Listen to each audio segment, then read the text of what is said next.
انہیں بلا کر کے کہا کہ مجھے ایسی باتیں پتہ چلی ہیں، تمہارا کیا خیال ہے؟ انہوں نے کہا کہ یا رسول اللہ بعض نوجوانوں سے ایسی باتیں ہو گئی ہیں۔ آپ نے فرمایا تم اپنا تو کہو۔ کہا کہ یا رسول اللہ ہم بھی تو انہی میں سے ہیں۔ منافقت والی بات نہیں کی، دوغلی پالیسی نہیں، صاف کہہ دیا کہ ہم بھی تو انہی میں سے ہیں، یعنی ہمارے دل میں بھی ایسی بات آ ہی گئی ہے۔ تو اللہ کے نبی نے فرمایا کہ اچھی بات ہے، اپنے سارے انصاریوں کو جمع کر کے لے آؤ، ساری برادری کو یہاں پر اکٹھے کر کے لے آؤ۔ سب آگے وہاں پر جمع کر دیے گئے، سب کے سب۔ حضور نے فرمایا کہ مہاجرین جتنے ہیں وہ یہاں سے نکل جائیں، سب کو نکال دیا۔ فرمایا صرف میرے اس خیمے کے اندر انصار ہونے چاہیے، مدینے والے ہونے چاہیے، باقی سب کے سب یہاں سے نکل جائیں۔ اللہ کے نبی علیہ الصلوۃ والسلام نے خطاب شروع فرمایا۔ سرکار کالی کملی والے نے ارشاد فرمایا، ارے مدینے والو، میں تم سے پوچھتا ہوں، تم مجھے ذرا بتاؤ تو صحیح۔ حضور اکرم صلی اللہ علیہ وسلم نے فرمایا کہ دیکھو، تم لوگوں میں آپس میں اختلافات تھے، لڑائی جھگڑے تھے، تم آپس میں ایک انسان پر اکٹھے نہیں ہو سکتے تھے۔ اللہ نے میرے ذریعے تمہارے اندر اتحاد پیدا کیا، اتفاق پیدا کیا، تمہیں ایک جان کر کے کھڑا کر دیا، اور پھر تم لوگ گمراہ تھے، بھٹکے ہوئے تھے، میرے ذریعے سے اللہ نے تمہیں ہدایت عطا فرمائی اور دنیا کے اندر تمہیں بڑائی نصیب فرمائی۔ حضور اکرم صلی اللہ علیہ وسلم یہ باتیں ارشاد فرما رہے ہیں، اور انصار صحابہ بیٹھے ہوئے، سر ان کے نیچے جھکے ہوئے اور سن رہے ہیں اللہ کے نبی کی باتوں کو۔ سرکار کالی کملی والے نے فرمایا کہ ذرا سر اوپر اٹھا کر بولو تو صحیح، مجھے جواب تو دو۔ ہاں تم بھی کہہ سکتے ہو۔ پھر اللہ کے نبی نے ان کی طرف سے فرمایا تم بھی کہہ سکتے ہو کہ اے محمد، تمہیں مکے والے رکھتے نہیں تھے، ہم نے تمہیں سہارا دیا، تمہیں کوئی اپنے ہاں ٹھہراتا نہیں تھا، ہم نے تمہیں ٹھہرایا، تمہارا کوئی دفاع نہیں کرتا تھا، ہم نے تمہارا دفاع کیا، ہم تمہارے آگے لڑے، ہم تمہارے پیچھے لڑے، ہم تمہارے دائیں لڑے، ہم تمہارے بائیں لڑے۔ تم بھی کہہ سکتے ہو، لیکن اے انصار یاد رکھنا، دنیا والے بھیڑ بکریوں کو لے کر کے جائیں گے، سونے چاندی کو لے کر کے جائیں گے، اور انصار محمد عربی کو لے کر کے جائیں گے۔ سرکار مدینہ سیدنا عالم صلی اللہ علیہ وسلم نے ارشاد فرمایا کہ انصار یاد رکھو، مجھے آج مکہ یاد نہیں آ رہا، میری برادری یاد نہیں آ رہی، سن لو میں تمہیں یہ بتا رہا ہوں، لو سلک الناس وادیا وسلکت الانصار وادیا لسلکت وادی الانصار۔ اگر سارے لوگ ایک راستے پر چل پڑے اور مدینے والے انصار دوسرے راستے پر جا رہے ہوں گے، تو محمد انصاریوں کے راستے پر جا رہے ہوں، محمد مدینے والوں کے راستے پر چلیں گے۔ سرکار مدینہ سید دو عالم صلی اللہ تعالی علیہ وسلم کی آنکھوں سے آنسو روا ہیں، اور انصار سب کی آنکھوں سے آنسو جاری ہیں۔ اللہ کے نبی ارشاد فرماتے چلے جا رہے ہیں۔ اللہ کے نبی نے فرمایا کہ انصار، ارے مدینے والوں، کیا تمہیں یہ بات پسند نہیں کہ لوگ بھیڑ بکریوں کو لے کر کے جائیں اور تم لوگ محمد کو لے کر کے جاؤ؟ اور پھر اللہ کے نبی نے فرمایا کہ ارے مدینے والوں، یاد رکھو، میری زندگی بھی تمہارے اندر گزری ہے اور میری موت بھی تمہارے اندر آئے گی، اور میں تم سے علیحدہ نہیں ہوگا، میری موت بھی مدینے کے اندر ہوگی۔ سرکار صلی اللہ علیہ وسلم نے جب یہ ارشاد فرمایا تو صحابہ کرام خوشی کے مارے ان کی آنکھوں سے آنسو رواں اور آوازیں بلند ہو رہی تھی، لیکن صحابہ کی زبان سے کچھ نہیں نکل رہا تھا۔ نبی کریم صلی اللہ علیہ وسلم نے جب یہ بات فرمائی ہے، صحابہ فرماتے ہمارے دل بالکل صاف ہو گئے۔ اللہ کے نبی نے اپنی مرضی سے تقسیم فرمائی، اور تقسیم فرمانے کا انداز یہ تھا کہ جن لوگوں کے بارے میں یہ توقعات تھیں، نو مسلم ہیں لیکن اسلام میں پختہ ہو سکتے ہیں، اگر ان کے ساتھ کچھ تعاون کیا گیا تو اللہ کے نبی نے ان کو زیادہ دیا۔ ابو سفیان کو بہت دیا اللہ کے نبی نے اس موقع پر، ہزاروں کی تعداد میں بھیڑ بکریاں ان کے حوالے کر دی۔ ایسے ہی اور بہت سارے نو مسلم تھے جنہیں حضور اکرم صلی اللہ علیہ وسلم نے وافر مقدار کے اندر عطا فرمایا، اور وہ لوگ جنہیں اللہ کے نبی نے یہاں پر بڑی مقدار میں عطا کیا تھا، یہ وہ انسان تھے جنہوں نے بعد میں علاقوں کے اسلام کے اندر داخل کیا ہے۔ اللہ کے نبی کی نگاہ تھی، سرکار کالی کملی والے کی نگاہ تھی، نگاہ مرد مومن سے بدل جاتی ہیں تقدیریں، جو ہو ذوق یقین پیدا تو کٹ جاتی ہیں زنجیریں۔ اللہ کے نبی علیہ الصلوۃ والسلام نے جس نگاہ سے ان لوگوں کو دیکھا تھا، انہوں نے اس نگاہ پر پورا اتر کے بتایا تھا۔ اس کے بعد اللہ رب العزت ارشاد فرمارے بہر صورت یہ حنین کے واقعے کا ایک پیغام ہے، اور پیغام یہ ہے کہ مسلمانوں کبھی اپنی کثرت پر، اپنے اسلحے پر کبھی اعتماد اور یقین نہ کرنا، ہمیشہ اللہ کی ذات پر بھروسہ کرنا۔ اسلحہ ہے تب بھی اللہ پر بھروسہ، اسلحہ نہیں ہے تب بھی۔ کافر ہے تو شمشیر پہ کرتا ہے بھروسہ، اور مومن ہے تو بے تیغ بھی لڑتا ہے سپاہی۔ یہ ایمان والے کی صفت اور شان ہے۔ جو بدر میں اور حنین میں دونوں جگہ پر نظر آ رہی ہے. پھر آگے کچھ احکام بیان کیے گئے ہیں. یا ایھا الذین آمنوا انما المشرکون نجس فلا یقربوا المسجد الحرام بعد عامهم هذا. اے ایمان والو، مشرک لوگ نجس ہیں، لہذا حرم شریف کے اندر ان کا داخلہ ممنوع ہے. اس کے بعد سے کافروں کا حرم شریف میں داخلہ بند کر دیا گیا. اب بھی جو حاجی حضرات جاتے ہوں گے، جب جدے سے نکلتے ہیں تو آگے جا کر کے تیر لگے ہوئے ہیں، اور جہاں غیر مسلموں کے لیے نشانی لگا رکھی ہے کہ غیر مسلم ادھر سے نکل جائیں گے، حرم کے علاقے کے اندر داخل نہیں ہو سکتے. اور پھر اس کے بعد آگے جزیے کا حکم نافذ کیا گیا کہ ان لوگوں کو جزیہ ادا کرنا پڑے گا. پھر کچھ اہل کتاب سے خطاب ہے اور ان کی عادات کا ذکر ہے، جن میں خاص طور پر ایک بات یہ ہے کہ اتخذوا احبارهم ورهبانهم اربابا من دون الله والمسيح ابن مریم. ان لوگوں نے اپنے لیڈروں کو اور اپنے رہنماؤں کو خدا بنا لیا، اللہ کو چھوڑ کر انہیں اپنا رب بنا کر کے بیٹھ گئے. حضرت عدی ابن حاتم کہتے ہیں کہ میں نے اللہ کے نبی سے عرض کیا کہ یا رسول اللہ، قرآن کریم میں بعض ایسی باتیں ہیں جو حقیقت سے جوڑ نہیں کھاتی ہیں. اللہ کے نبی نے کہا کہ وہ کیا ہے؟ کہنے لگے قرآن کہتا ہے کہ عیسائیوں نے اپنے علماء کو اور اپنے لیڈروں اور رہنماؤں کو خدا بنا لیا، رب بنا لیا، حالانکہ ہم نے تو رب نہیں بنایا. اللہ کے نبی نے ارشاد فرمایا کہ عدی، کیا تمہارے رہنما اور لیڈر جسے حلال کر دیں تم اسے حلال نہیں سمجھتے؟ جسے حرام کر دیں تم اسے حرام نہیں سمجھتے؟ کہنے لگے بات تو یہی ہے. کہنے لگے حلال اور حرام کرنے کا کام تو اللہ کا تھا، یہ تمہارے لیڈروں نے کب سے کرنا شروع کر دیا؟ جب سے انہوں نے یہ کام کرنا شروع کر دیا گویا تم نے عملی طور پر ان کو اپنا رب تسلیم کر لیا. میرے دوستوں اور محترم بزرگوں، اس سے یہ معلوم ہوا کہ اگر کسی کے احکام ہمارے اوپر نافذ ہو رہے ہیں تو ہم اسے رب تسلیم کر رہے ہیں، اللہ کو چھوڑ کر. ربوبیت اللہ کی تب بنے گی جب اللہ کے سوا کسی دوسرے کا حکم ہمارے جسم پر نافذ نہیں ہوگا. آج دنیا کے اندر میں کہا کرتا ہوں سب سے بڑا طاغوت ہمارے لیڈر ہیں، ہمارے خاص طور پر سیاسی پارٹیوں کے لیڈر. موجودہ دور کے اندر طاغوت من الطواغیت ہیں، جن کا کام ہی یہ ہے کہ اپنے حکم اور اپنے آرڈر چلوانا لوگوں پر اور اللہ کے احکام سے لوگوں کو برگشتہ کرنا. اور یہ پارٹیوں والوں نے اللہ اور اس کے رسول کو چھوڑ کر ان لوگوں کو اپنا رب بنا رکھا ہے. اور قرآن کہتا ہے اتخذوا احبارهم ورهبانهم اربابا من دون الله والمسيح ابن مریم وما امروا الا ليعبدوا الها واحدا. انہیں تو حکم دیا گیا تھا کہ اکیلے اللہ کی عبادت کرتے. اس کے بعد آگے قرآن کریم نے اور بہت سارے احکام دیے ہیں، جن میں سے ایک حکم یہ دیا ہے، غزوہ تبوک کے سلسلے میں بعض لوگ جا نہیں سکے تھے، جن میں سے منافقین تو کھلے ہوئے منافقین تھے، لمبا سفر تھا، اس بنا پر انہوں نے تو صاف انکار کر دیا تھا، بہانے بنانے شروع کر دیے تھے اور بہانے بنا کر کے پیچھے رہنے کی باتیں شروع کر دی تھی کہ ہم نہیں جا سکیں گے. کوئی کہتا میں بیمار ہوں، کوئی کہتا میرے گھر میں تکلیف ہے، کوئی کہتا کچھ ہے، کوئی کہتا کچھ ہے، بہانے بنا کر کے سب رک گئے تھے. لیکن 3 ایمان والے ایسے تھے جنہوں نے کوئی عذر اور بہانہ نہیں بنایا تھا، بغیر کسی عذر اور بہانے کے ویسے ہی پیچھے رہ گئے تھے. اللہ کے نبی علیہ الصلوۃ والسلام جب واپس تشریف لائے تو اب یہ لوگ آنے لگے اور آ کر کے اللہ کے نبی سے معذرتیں کرنے لگے کہ جی واقعی ہم بڑے پریشان رہے اور ایسا ہوا اور ویسا ہوا. اللہ کے نبی علیہ الصلوۃ والسلام کا مزاج بڑا عجیب تھا. سرکار مدینہ سید عالم صلی اللہ علیہ وسلم کے اندر تو عفو و درگزر کوٹ کر کے بھری ہوئی تھی. وہ جو آ کر کے کہتا کہ جی ہمیں یہ پریشانی وہ پریشانی، اللہ کے نبی فرماتے جاؤ اللہ کے حوالے، اللہ کے سپرد ہے تمہارا معاملہ، جاؤ. انہیں اس طرح سے اٹھاتے چلے جاتے. لیکن وہ جو ایمان والے آئے، وہ 3 ایمان والے جب باری آئے نا اللہ کے نبی کے دربار میں، ایمان والا تو منہ سے غلط بات نہیں نکال سکتا نا. ایک موقع پر سرکار سے پوچھا گیا کہ یا رسول اللہ ایمان والا چوری کر سکتا ہے؟ فرمایا ہاں ایمان والے سے یہ غلطی ہو سکتی ہے. پوچھا یا رسول اللہ ایمان والا زنا کر سکتا ہے؟ فرمایا یہ بھی غلطی ہو سکتی ہے. پوچھا کہ یا رسول اللہ ایمان والا جھوٹ بول سکتا ہے؟ اللہ کے نبی نے فرمایا نہیں، ایمان والا کبھی جھوٹ نہیں بول سکتا. میرے دوستو ذرا اپنے ایمان کو ٹٹول کے دیکھ لینا ذرا. اللہ ہمیں جھوٹ سے ہماری حفاظت فرما لے، ایمانی صفات ہمارے اندر پیدا فرما دیں. تو میرے دوستو اب یہاں پر کیا ہوا، وہ جو ایمان والے آئے تو ایمان والوں نے آ کر کے اپنی گفتگو شروع کی. ایمان والوں نے آ کر کے صاف کہہ دیا کہ یا رسول اللہ ہمیں کوئی عذر نہیں تھا، بغیر کسی عذر کے ہم رک گئے اور ہم سے یہ غلطی ہو گئی. تو فرمایا کہ اچھا تم نے سچ کہہ دیا ہے، اس لیے تمہارا فیصلہ تو اللہ خود ہی کریں گے. اٹھا دیا اللہ کے نبی نے ان کو، اٹھا دیا وہاں سے.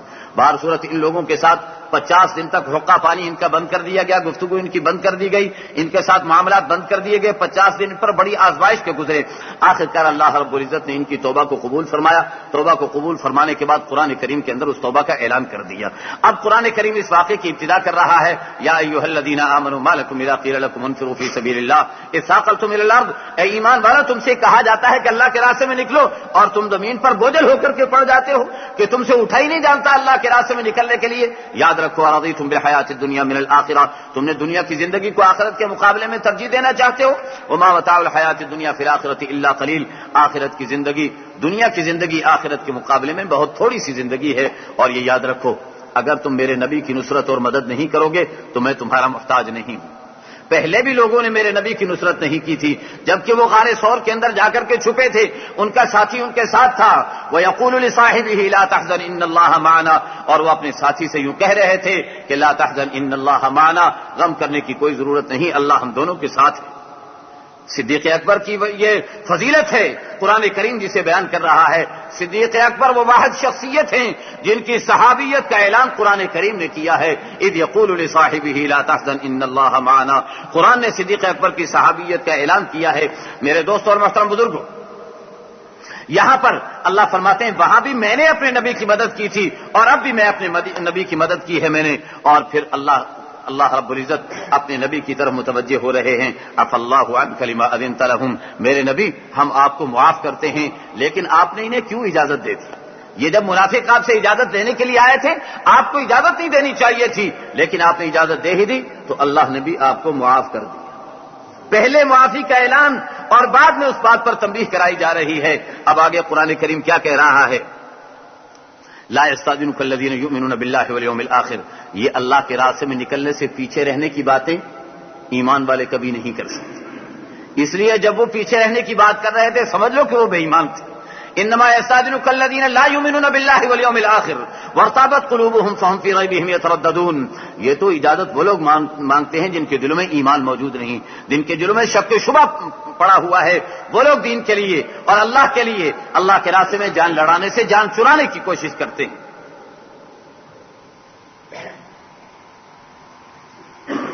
میرے دوستو بڑا خطرناک موقع، ابھی تو اتنی بات کی جاتی ہے کہ مرنے مارنے والی بات نہیں، یہاں تو مرنے مارنے کے لیے نکالا گیا تھا، ابھی تو مرنے مارنے کی بات بھی نہیں ہوتی، وہاں جانے کی ہم سے ہمت نہیں پڑتی، اور جب مرنے مارنے والی بات آئے گی تو پھر پتہ نہیں ہمارا کیا بنے گا۔ قرآن کریم کہتا ہے لقد ابتغوا الفتنة من قبل وقلبوا، ان میں بعض لوگ ایسے تھے، ایک منافق آیا حضور صلی اللہ علیہ وسلم کے پاس، کہنے لگا کہ یا رسول اللہ میں بڑا کمزور سا آدمی ہوں اور میں کیا کروں، وہاں جانا ہے تبوک کے علاقے میں، تو وہاں تو یہ بنی الاسفر جو ہے نا، یعنی یہ شام کے علاقے کے لوگ، یورپین کہہ لیجیے آج کل کے اعتبار سے، شام کے علاقے کے لوگ، رومی لوگ، خوبصورت لوگ ہیں، ان کو دیکھ کر کے میں فتنے میں پڑ جاؤں گا، ان کی عورتوں کو دیکھ کر کے مجھ سے ہو سکتا ہے گناہ سرزد ہو جائے، اس بنا پر میں یہی رہنا چاہتا ہوں، میں آپ کے ساتھ نہیں جاؤں گا۔ تو قرآن کریم کیا کہتا ہے؟ قرآن کریم یہ کہتا ہے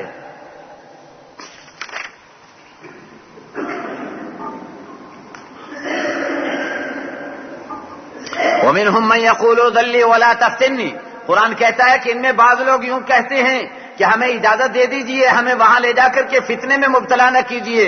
تو قرآن کیا کہتا ہے؟ الا فی الفتنۃ سقطوا، ارے فتنے میں تو گر گئے، جب تو نے اپنے آپ کو اللہ کے راستے سے پیچھے ہٹایا اور دین کے لیے جان لڑانے سے تو نے پیچھے ہٹایا تو یاد رکھ تو فتنے کے اندر مبتلا ہو چکا ہے۔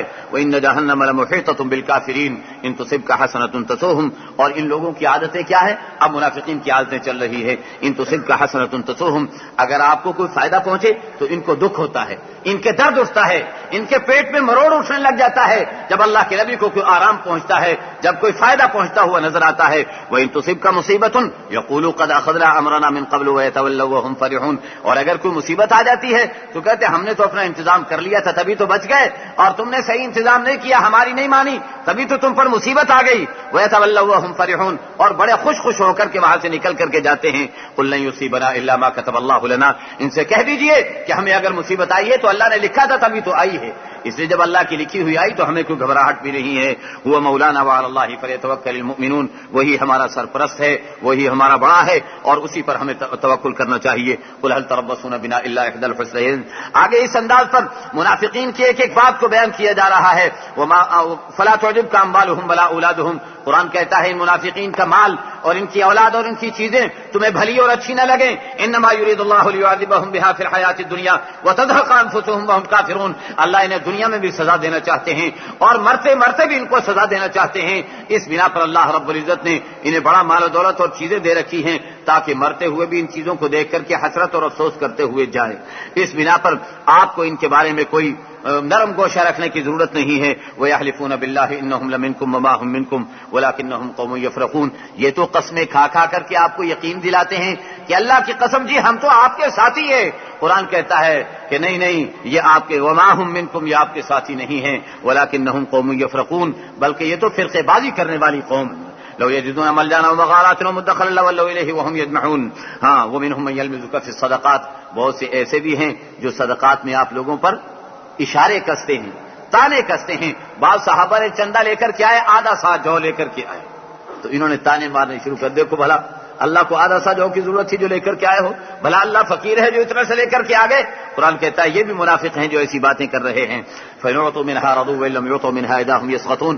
ان کو دو پھر تو بڑے خوش ہو جائیں گے، اور اگر ان کے ہاتھ میں کوئی پیسہ پائی نہ لگے تو پھر بڑی ناراضگی کا اظہار کرنے لگ جاتے ہیں. اور یہ منافق کی عادت ہوتی ہے، پیسہ دے دو چپ ہو کر کے بیٹھ جائے گا، ہڈی ڈال دی خاموش ہو کر کے بیٹھ جائے گا، اور ہڈی نہیں ملی تو شور مچائے گا اور چلائے گا. تو اس کا چلانا اور شور مچانا کسی منفعت کے لیے نہیں، کسی اصلاح کے لیے نہیں، اپنے مفاد کی خاطر، اپنی ہڈی لینے کی خاطر ہوتا ہے اس کا شور مچانا. اور یہ منافق کی عادت ہوتی ہے. وَلَوْ أَنَّهُمْ رَضُوا مَا آتَاهُمُ اللَّهُ وَرَسُولُهُ، اگر اللہ اور اس کے رسول کے عطا کرنے پر یہ راضی ہو جاتے تو وَقَالُوا حَسْبُنَا اللَّهُ سَيُؤْتِينَا اللَّهُ مِنْ فَضْلِهِ وَرَسُولُهُ إِنَّا إِلَى اللَّهِ رَاغِبُونَ.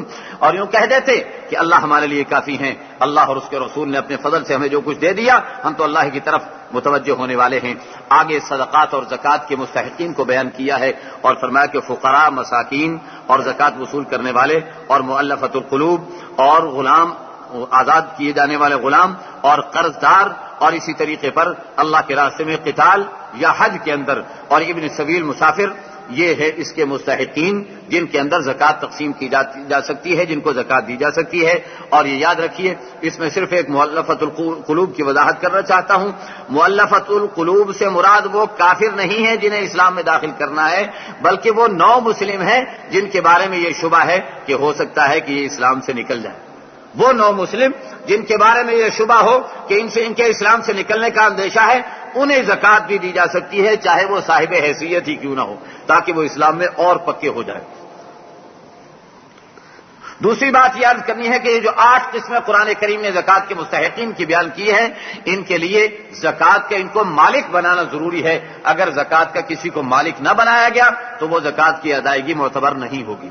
اس کے بعد آگے بھی یہودیوں کی بہت ساری ان کی منافقین کی عادات بد کا تذکرہ کیا گیا ہے. اور آگے جا کر کے قرآن کریم نے بہت سارے واقعات ہیں جنہیں میں چھوڑ رہا ہوں. قرآن کریم نے منافقین اور مؤمنین کی عادات کو ذکر کیا، اور ذکر کرنے کے بعد آگے جا کر کے قرآن کریم ایمان والوں کا تذکرہ کر رہے ہیں، جن ایمان والوں کی توبہ کو اللہ نے قبول کر لیا تھا. 3 ایمان والے. ان سے پہلے قرآن کریم نے تذکرہ فرمایا ہے کن کا؟ قرآن کریم نے تذکرہ کیا ہے ایک مقام کا. مدینہ منورہ میں کچھ لوگ رہتے تھے، مسجد نبوی کے مقابلے پر انہوں نے ایک مسجد بنائی تھی جسے قرآن کریم نے مسجد ضرار کا نام دیا ہے. مسلمانوں کو نقصان پہنچانے کے لیے مسجد بنائی گئی تھی. ایک یہودی پادری تھا، اس نے کہا کہ دیکھو یہاں پر مسجد بنا لو، اور میں جا رہا ہوں وہاں سے قصے کہانیاں سن کر کے آؤں گا، اور آ کر کے جیسے محمد مسجد نبوی میں بیٹھ کر کے قصے کہانیاں سناتے ہیں، میں تمہیں یہاں بیٹھ کر کے قصے کہانیاں سنایا کروں گا، لہذا مسجد تیار کر لو. ان منافقین نے آ کر کے حضور صلی اللہ علیہ وسلم کو راضی کر لیا کہ یا رسول اللہ ہم نے مسجد بنائی ہے، آپ اس میں آ کر کے ایک دفعہ نماز پڑھ لیں تاکہ برکت ہو جائے. ارے منافقوں، ایک طرف تو تم قرآن اور حدیث کی مخالفت کرنا چاہتے ہو، اور دوسری طرف حضور کو برکت کے لیے بلوا رہے ہیں.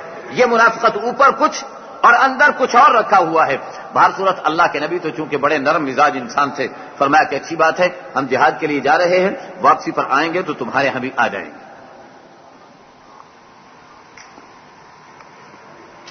جبریل آ گئے، اور جبریل نے قرآن کریم کی آیتیں لے کر کے اور آ کر کے سنا دی. اور کیا فرمایا؟ قرآن کریم آ کر کے سنایا والذین اتخذوا مسجدا ضرارا وکفرا وتفریقا بین المؤمنین وارصادا لمن حارب اللہ ورسولہ من قبل. جن لوگوں نے مسجد ضرار بنائی ہے کفر کے طور پر، مسلمانوں میں فرقہ بازی کے لیے اور مسلمانوں کے خلاف جنگ و جدال کرنے کے لیے انہوں نے یہ مسجد بنائی ہے. وَلَا يَحْلِفُنَّ إِنْ أَرَدْنَا إِلَّا الْحُسْنَى، اور کہنا یہ ہے کہ اللہ کی قسم ہم تو اصلاح کرنا چاہتے ہیں، ہم تو نیکی کرنا چاہتے ہیں. قسمیں ان کی یہ ہے نیکی کرنے کی، اور حقیقت میں یہ کیا چاہتے ہیں؟ فرقے بازی چاہتے ہیں، فتنہ اور فساد مچانا چاہتے ہیں. واللہ یشہد انہم لکاذبون، اللہ گواہی دے رہا ہے کہ یہ بڑے جھوٹے لوگ ہیں. لا تقم فیہ ابدا، لہذا میرے نبی آپ ان میں کبھی بھی کھڑے نہ ہونا ان لوگوں کے اندر جا کر کے. لمسجد اسس علی التقوی، قباء کے اندر جو مسجد بنائی ہے یہ مسجد اس بات کی زیادہ مستحق کہ آپ وہاں کھڑے ہو کر کے نماز پڑھیں، اس لیے کہ اس مسجد میں وہ لوگ رہتے ہیں جو پاک باز ہیں، پاکیزہ لوگ ہیں، ان کی تعریف قرآن کر رہا ہے، اس بنا پر آپ وہاں کھڑے ہوئیے اور مسجد زرار میں جا کر کے کھڑے نہ ہوں۔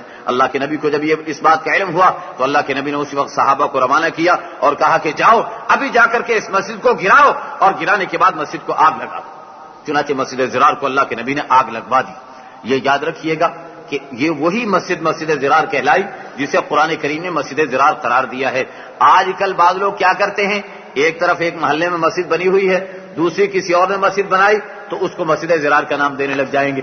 بعض لوگوں نے تو یہاں تک کر لیا کہ ایک نے دینی پارٹی بنا رکھی ہے، دوسرے نے اس کے مقابلے میں دوسری دینی پارٹی بنا لی، کہنے لگے اس نے مسجد زرار بنا لی۔ یاد رکھنا مسجد زرار وہی ایک مسجد زرار تھی، اس کے علاوہ اور کسی کو مسجد زرار اصطلاحی طور پر قرار نہیں دیا جا سکتا۔ یہ غلط بیانی ہے اور قرآن کریم کا غلط استعمال ہے کہ دوسروں کے نام پر اسے لگانے کی کوشش کی جائے۔ اور دوسری بات اس میں یہ کہ اس سے پہلے صحابہ کرام کے بارے میں قرآن کریم نے جو اعلان کیا ہے وہ مجھ سے رہ گیا، وہ ضروری اور اہم بات ہے۔ قرآن کہتا ہے کہ والسابقون الاولون من المہاجرین والانصار والذین تبعوہم باحسان رضی اللہ عنہم ورضوا عنہ، سابقین اولین جنہوں نے پہل کر کے اسلام کو قبول کر لیا تھا اور ایمان لے آئے تھے۔ والسابقون الاولون من المہاجرین والانصار، مہاجرین اور انصار میں سے سابقین اولین، مہاجرین انصار وہ صحابہ ہی تو تھے نا، من المہاجرین والانصار والذین تبعوہم باحسان، اور جن لوگوں نے اچھے طریقے پر ان کی اتباع کی ہے، رضی اللہ عنہم ورضوا عنہ، اللہ ان سے راضی اور وہ اللہ سے راضی ہو۔ دنیا میں ہی اللہ نے یہ اعلان کر دیا کہ اللہ ان سے راضی ہیں اور وہ اللہ سے راضی ہو چکے۔ اس سے دو باتیں پتہ چلی، ایک تو یہ معلوم ہوا کہ صحابہ اللہ سے راضی ہو چکے ہیں اور اللہ ان سے راضی ہو چکے ہیں۔ اب ان صحابہ سے اگر کوئی راضی نہ ہو تو اللہ اس سے راضی ہوگا؟ نہیں راضی ہو سکتا۔ اور دوسری بات اس سے یہ بھی معلوم ہوئی کہ صحابہ نے جو عمل کیا اس کی اتباع قرآن سے ثابت ہو رہی، والذین اتبعوہم، جنہوں نے ان صحابہ کی اتباع کی۔ لہذا جو لوگ یہ کہتے ہیں کہ جی یہ تو صحابہ کا عمل تھا، یہ 20 تراویح تو صحابہ کا عمل تھا اس لیے ہم اس کو کرنے کے لیے تیار نہیں، قرآن کہتا ہے والذین اتبعوہم باحسان، جنہوں نے صحابہ کی صحیح طریقے پر اتباع کی ہوگی، رضی اللہ عنہم ورضوا عنہ، اللہ ان سے راضی اور وہ اللہ سے راضی ہو جائیں گے۔ صحابہ کی اتباع کا اتنا اثر ہے کہ صحابہ کے متبعین سے بھی اللہ راضی ہو رہے ہیں اور وہ اللہ سے راضی ہو رہے ہیں۔ آگے قرآن کریم اعلان کرتا ہے ان اللہ اشتری من المؤمنین انفسهم واموالهم بان لهم الجنہ، جن لوگوں نے اپنی جانیں اور مال اللہ کے لیے دے دیے ہیں جنت کے بدلے میں، اور ان لوگوں کی صفات کیا ہیں، یقاتلون فی سبیل اللہ فیقتلون ویقتلون، اللہ کے راستے میں قتال کرتے ہیں، لڑتے مرتے ہیں، بس کبھی تو یہ کافروں کو مار دیتے ہیں، کبھی کافروں کا ان پر زور چل جاتا ہے اور کافر انہیں شہید کر دیتے ہیں۔ دونوں صورتوں کے اندر ان لوگوں کے لیے اللہ رب العزت نے انعامات تیار فرما رکھے ہیں۔ قرآن کہتا ہے ذالک هو الفوز العظیم، یہ تو بڑی کامیابی ہے۔ آگے مزید ان کی صفات کو ذکر فرمایا، تائبون العابدون الحامدون، ان صفات کی وضاحت کا موقع نہیں۔ آگے قرآن کریم کہتا ہے ما کان للنبی والذین آمنوا یستغفروا للمشرکین، نبی کی شان کے لائق نہیں کہ مشرکین کے لیے استغفار کرے۔ اس سے معلوم ہوا کہ کافر غیر مسلم کے لیے مسلمان کو استغفار کرنے کی اجازت نہیں ہے۔ آگے وہ واقعہ لقد تاب اللہ علی النبی والمہاجرین والانصار الذین تبعوا فی ساعۃ العسرہ، فرمایا وعلی الثلاثۃ الذین خلفوا، وہ 3 صحابہ جن کا معاملہ پینڈنگ میں ڈال دیا گیا تھا، فائل کر دیا گیا تھا کہ اللہ اس کا خود فیصلہ کریں گے، ان کے بارے میں قرآن کہتا ہے کہ اللہ نے ان کی توبہ قبول فرما کر کے ان کی توبہ کا قرآن کریم میں اعلان کر دیا۔ حضرت کعب ان 3 میں سے ایک تھے، فرما رہے تھے کہ ہم نے سچ بولا تھا، ہمیں یہ تھا کہ ہماری توبہ تو قبول ہو جائے گی لیکن ہم یہ توقع بھی نہیں کر سکتے تھے کہ ہمارا تذکرہ رہتی دنیا تک قرآن میں محفوظ ہو جائے گا۔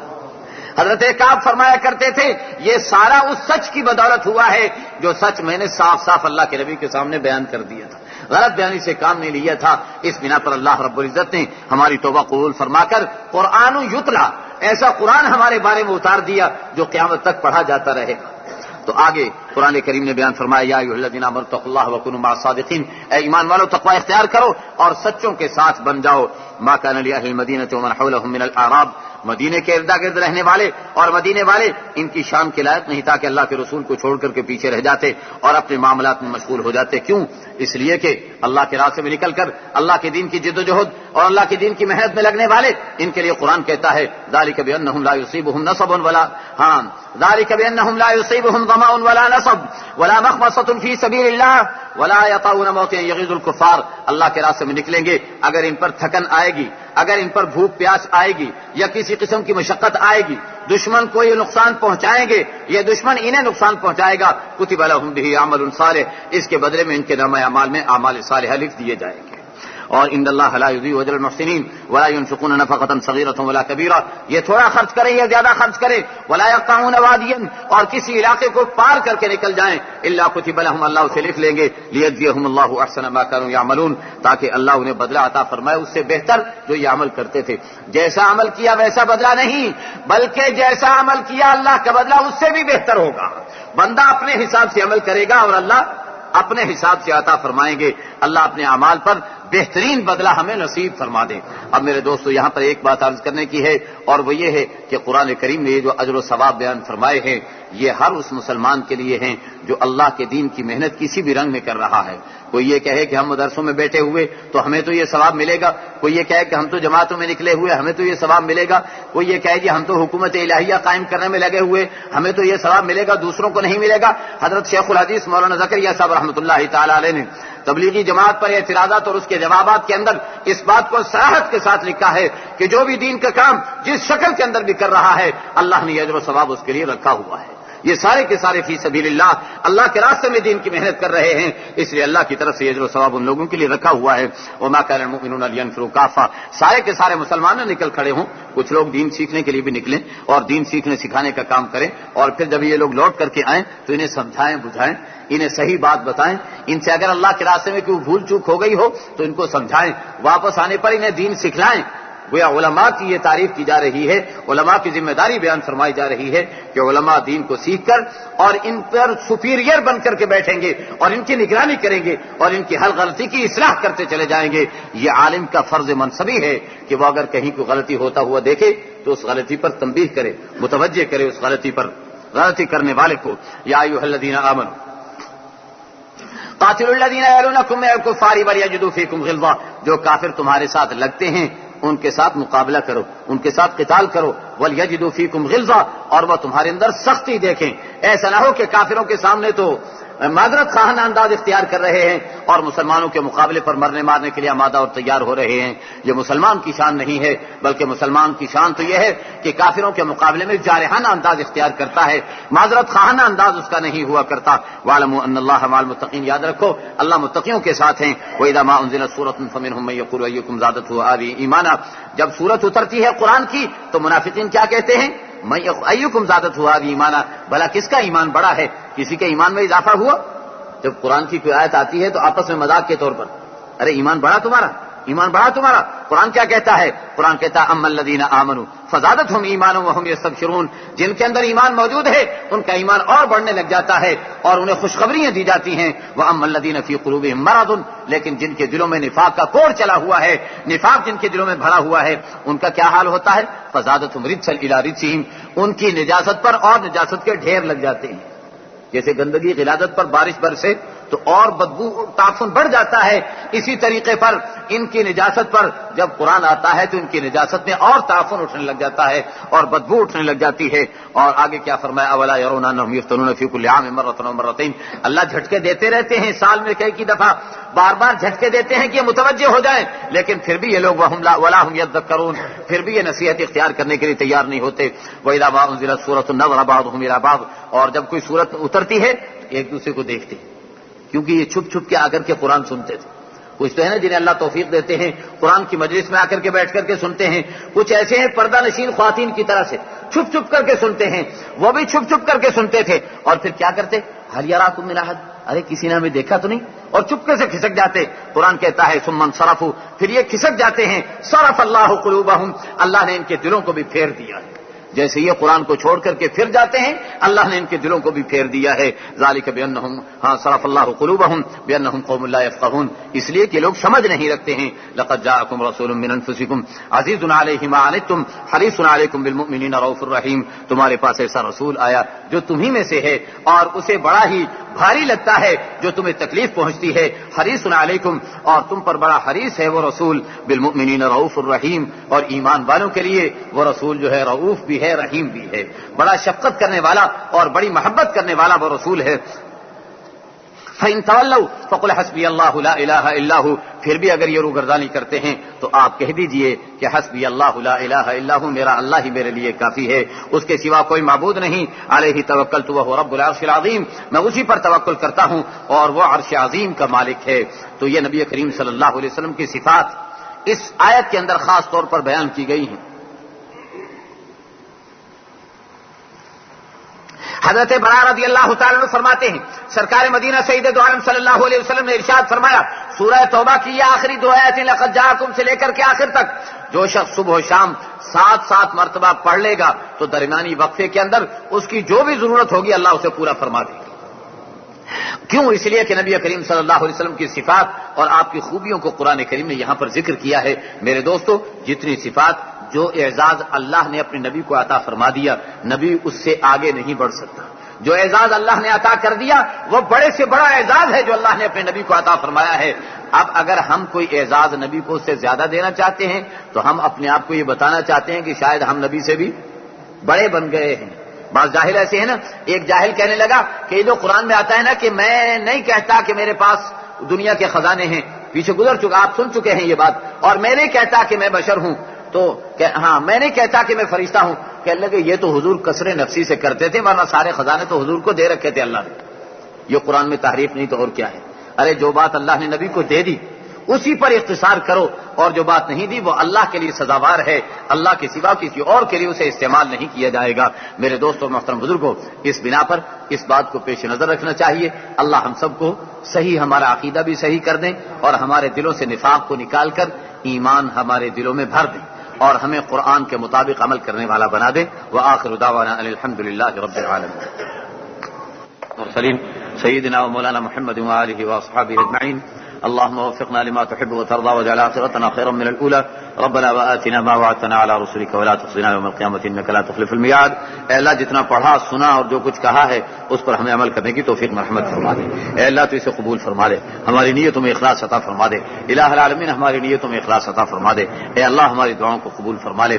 اے اللہ جو ہمارے مسلمان بھائی بڑی توجہ انہماق کے ساتھ تیرے دین کی بات کو، تیرے قرآن کو سننے کے لیے آ رہے ہیں، اے اللہ ان کے آنے کو قبول فرما لے، ان کے بیٹھنے کو قبول فرما لے، اور یہ سوالات کرنے والے بھائیوں کے اللہ دلی جذبات کو تو اے اللہ قبول فرما لے اور انہیں ہدایت دے دے۔ اے اللہ جو باتیں پوچھنا چاہتے ہیں اس کی سمجھ انہیں نصیب فرما دے اور ہمیں بھی دین کی صحیح سمجھ نصیب فرما دے۔ اے اللہ تو ہماری دعاؤں کو قبول فرما، اے اللہ ہماری دعاؤں کو قبول فرما۔ وصلی اللہ وسلم وبارک علی سیدنا مولانا محمد وآلہ واصحابہ اجمعین برحمتک یا ارحم الراحمین۔ الحمد للہ وکفی والصلاة والسلام علی سید الرسل وخاتم الانبیاء، اما بعد۔ آج سورہ یونس اور سورہ ہود کا خلاصہ بیان کیا جائے گا۔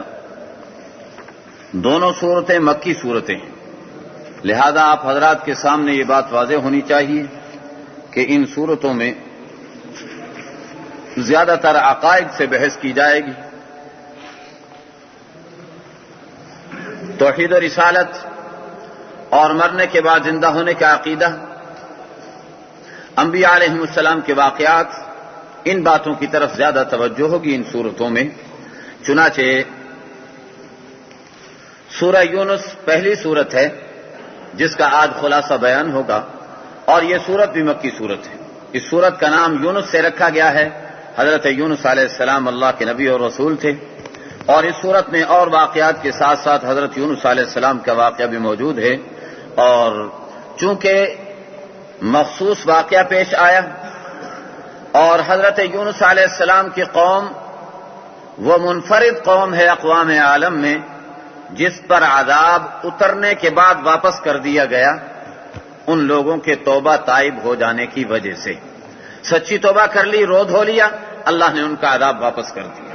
تو یہ ایک انوکھا واقعہ اور عجیب واقعہ تھا حضرت یونس علیہ السلام کی قوم کا، اس بنا پر یونس علیہ السلام کے نام سے پوری سورت کا نام رکھ دیا گیا، اور اس سورت کی ابتدا بھی وہی حروف مقطعات سے ہو رہی ہے، لہذا آپ حضرات کی توجہ یہاں پر بھی رہنی چاہیے کہ قرآن کریم کی حقانیت، وحی الہی کی حقانیت کو یہاں پر بیان کیا جائے گا، اور یہ بات آپ کے سامنے واضح رہے کہ قرآن کی حقانیت، وحی الہی کی حقانیت دراصل رسالت کے عقیدے کی پختگی اور اس کو بیان کرنا ہے، لہذا جب قرآن کی حقانیت آئے، وحی الہی کی حقانیت آئے، تو در حقیقت اس میں بھی عقیدہ رسالت ہی کو بیان کیا جاتا ہے۔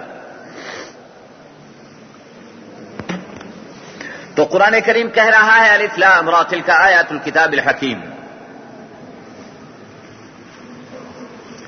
یہ کتاب حکیم کی آیتیں ہیں جو آپ لوگوں کو پڑھ کر کے سنائی جا رہی ہیں۔ اکان للناس عجبا ان اوحینا الى رجل منهم ان انذر الناس وبشر الذین آمنوا، ارے لوگوں کو تعجب ہو رہا ہے اس بات پر کہ ہم نے انہی میں سے ایک آدمی پر ہم نے وحی اتار دی، بھلا یہ بھی کوئی تعجب کرنے کی بات ہے؟ ان اوحینا الى رجل منهم، لفظ اللہ نے استعمال فرمایا ہے رجل منهم، انہی میں سے ایک آدمی کی طرف ہم نے وحی اتاری، اور اس بات پر یہ لوگ تعجب کر رہے ہیں۔ اس سے ایک تو یہ معلوم ہوا کہ نبی انسانوں میں سے ہی ہوا کرتا ہے، اور قرآن کریم اس کی تصریح اور وضاحت کر رہا ہے، لہذا انسانوں میں سے نبی کا ہو جانا یہ نبی کی شان کے منافی نہیں ہے، بلکہ نبی کی شان ہی یہ ہے کہ نبی انسانوں میں سے ہو کر کے پھر ایسے ایسے کمالات دکھا رہا ہے جو فرشتے بھی نہیں دکھا سکتے، اور یہ نبی کی خوبی اور نبی کا کمال ہے۔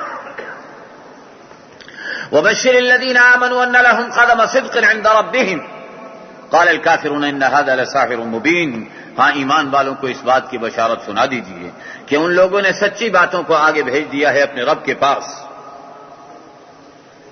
قال الكافرون ان هذا، لیکن کافر لوگوں نے کیا کہا؟ کافر لوگ کہنے لگے کہ یہ تو بڑا جادو ہے، ہم تو اس جادوگر کی بات کو ماننے کے لیے آمادہ اور تیار نہیں ہیں۔ قرآن کریم اٹھا کے لائیے، ہم تو جادوگروں کی بات کو ماننے کے لیے آمادہ اور تیار نہیں ہیں۔ آگے پھر قرآن کریم نے عقیدہ توحید کی طرف متوجہ کیا، دنیا کی چیزوں کے اندر غور و خوض کی قرآن دعوت دے رہا ہے، اور قرآن کریم دنیا کی چیزوں میں غور و خوض کی دعوت دینے کے بعد انسان کو اس بات کی طرف متوجہ کر رہا ہے کہ دنیا کے انسانوں اس بات میں ذرا غور کرو کہ یہ دنیا کی ساری چیزیں تیری خدمت کر رہی ہیں، یہ کس لیے تیری خدمت میں دنیا کی ساری چیزیں مگن اور وقف کر دی گئی ہیں، تاکہ تو ان دنیا کی چیزوں میں غور و خوض کرنے کے بعد ذرا سوچ و بچار کر لے کہ یہ ساری چیزوں کو چلانے اور بنانے والا کون ہے۔ شیخ سعدی رحمت اللہ علیہ فرماتے ہیں ابر و باد و مہو خورشید و فلک درکارند تاتنانے بدستاری و بغفلت نہ خوری، فرماتے ہیں کہ یہ پانی، یہ بادل، یہ ہوائیں، یہ سورج اور یہ چاند سارے کے سارے تیری خدمت میں کیوں لگے ہوئے ہیں؟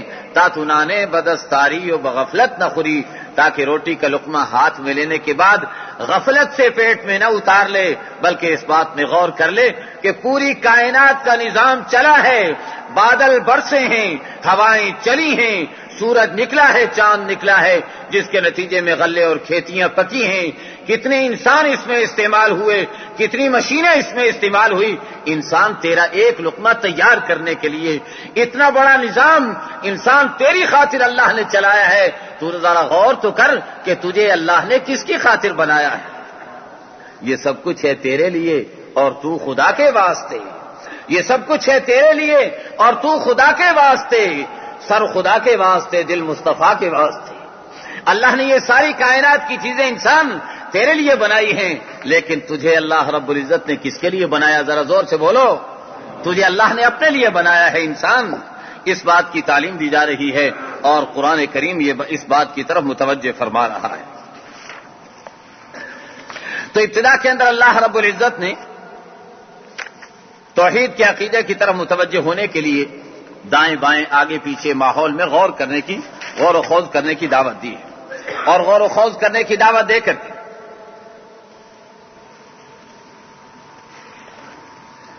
انسان کو یہ بتایا ہے کہ جن لوگوں کے اندر تقوی موجود ہوگا وہ کائنات کی ان چیزوں سے عبرت حاصل کریں گے، لیکن جن لوگوں کا آخرت کا عقیدہ موجود نہیں، دنیا کی زندگی پر مطمئن ہو کے بیٹھے ہوئے ہیں، ایسے لوگ ہماری آیات سے غفلت برتیں گے۔ اولئک مأواہم النار بما کانوا یکسبون، ان کی بدعملی کے نتیجے میں انہیں جہنم کا ٹھکانہ ان کا بن کر کے رہے گا۔ آگے ایمان والوں کا تذکرہ فرما دیا کہ جو لوگ ایمان لاتے ہیں، اعمال صالحہ کرتے ہیں، اللہ انہیں ہدایت دیتے ہیں ایمان کی وجہ سے، اور انہیں جنت کے اندر ایسے باغات ملیں گے جن کے نیچے سے نہریں جاری ہوں گی، اور وہاں پر بھی کیا کہیں گے؟ سبحانک اللہم، اے اللہ تیری پاکیزگی بیان کرتے ہیں، تیری بڑائی بیان کرتے ہیں۔ وتحیتہم فیہا سلام، اور باہمی طور پر ملاقاتیں ہوں گی تو ان کا سلام، آپس میں ملاقات میں کیا کہیں گے ایک دوسرے سے ملاقات کرتے ہوئے؟ سلام علیکم، تم پر سلامتی ہو۔ وہاں گڈ مارننگ، گڈ ایوننگ، خدا حافظ اور ٹاٹا بائی بائی یہ نہیں چلے گا وہاں پر، بلکہ جنتی باہمی طور پر جب ملیں گے تو کیا کہیں گے؟ سلام۔ اس لیے دنیا کے اندر بھی وہی جنت والا سلام چلے گا، دنیا کے اندر یہ ترقی یافتہ سلام نہیں جو ترق گیا ہو بالکل. اس کو لوگوں نے آج کل عزت کا ذریعہ سمجھ رکھا ہے. آپس میں جدا ہوں گے یا ملاقاتیں کریں گے تو اللہ کے نبی والا سلام پسند نہیں اور جنت والا سلام پسند نہیں ہے.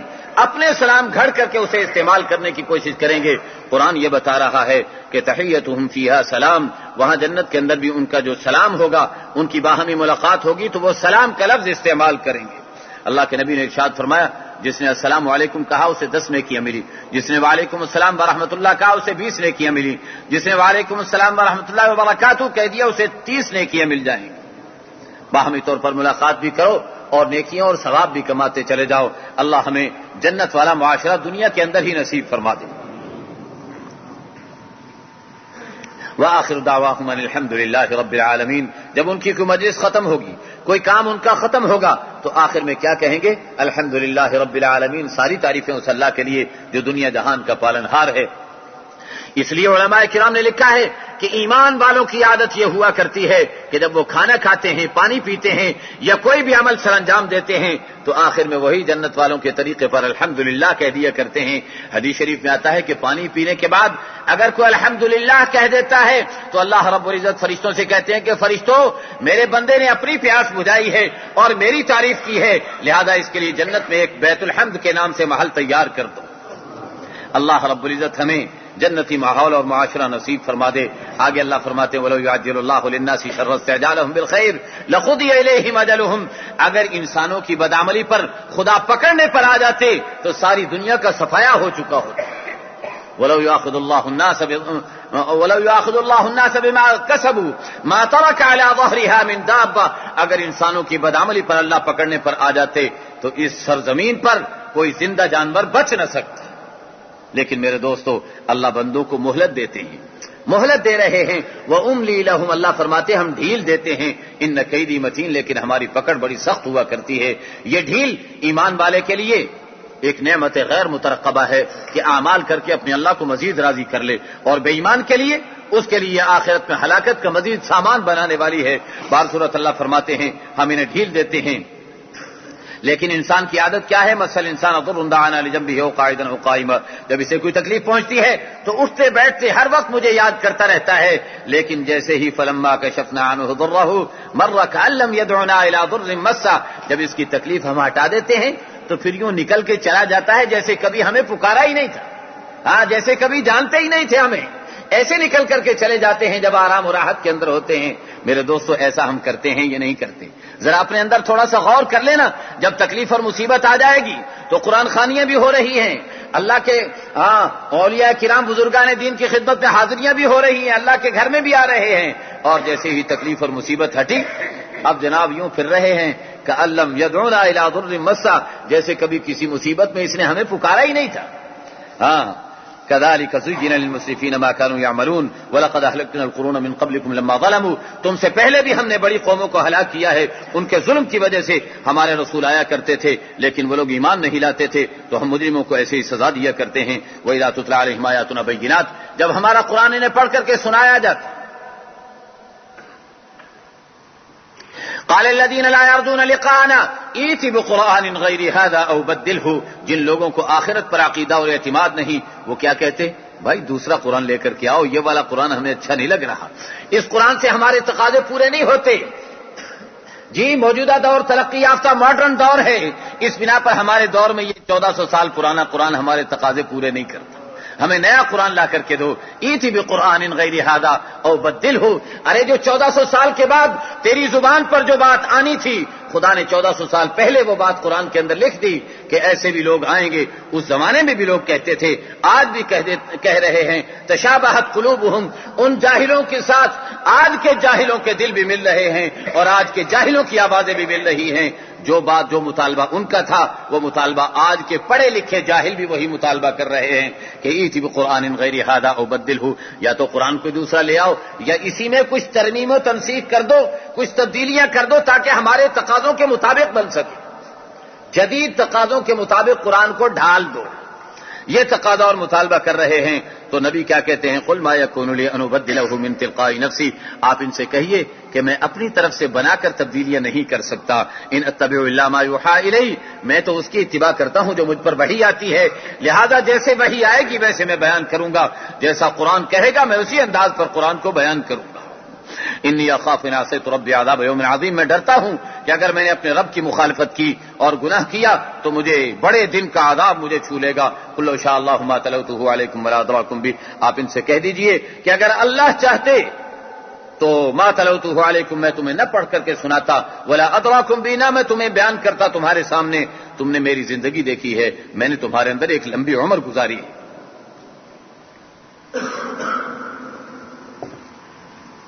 نبی کریم صلی اللہ علیہ وسلم کوہ صفا پر کھڑے ہوئے اور آپ صلی اللہ علیہ وسلم نے کوہ صفا پر کھڑے ہو کر کے کفار کو متوجہ کیا، اور متوجہ کر کے پہلے تو کیا آواز لگا؟ یا صباح یا صباح، یہ آواز ہوا کرتی تھی خطرے کی، جیسے سائرن بجا کر خطرے سے متوجہ کیا جاتا ہے، اس دور میں یہ آواز تھی یا صباح یا صباح، اے لوگو صبح صبح حملہ ہونے والا ہے، لہذا متوجہ ہو جاؤ۔ لوگ گھبرا کر کے اکٹھے ہو جاتے کہ کیا بات ہے، کیا کہتے ہو؟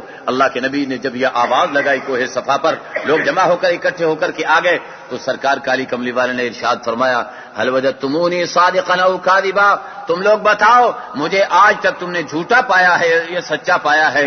تو سب لوگوں نے بیک زبان ہو کر کے جواب دیا، ہاں سب لوگوں نے بیک زبان ہو کر کے کیا جواب دیا ہے؟ جربناک مرارا فما وجدناک الا صادقا امینا، ہم نے آپ کو بار بار آزمایا ہے مگر آپ کو سوائے سچائی اور سوائے امانت کے کوئی دوسری بات ہم نے آپ میں نہیں پائی۔ آپ سچے ہیں، آپ امانت دار ہیں۔ تو سرکار نے ارشاد فرمایا کہ اچھی بات ہے، پھر سنو، اگر میں تمہیں یہ کہہ دوں کہ اس پہاڑ کے دوسری جانب میں دشمن چھپا ہوا ہے اور وہ تم پر حملہ کرنے والا ہے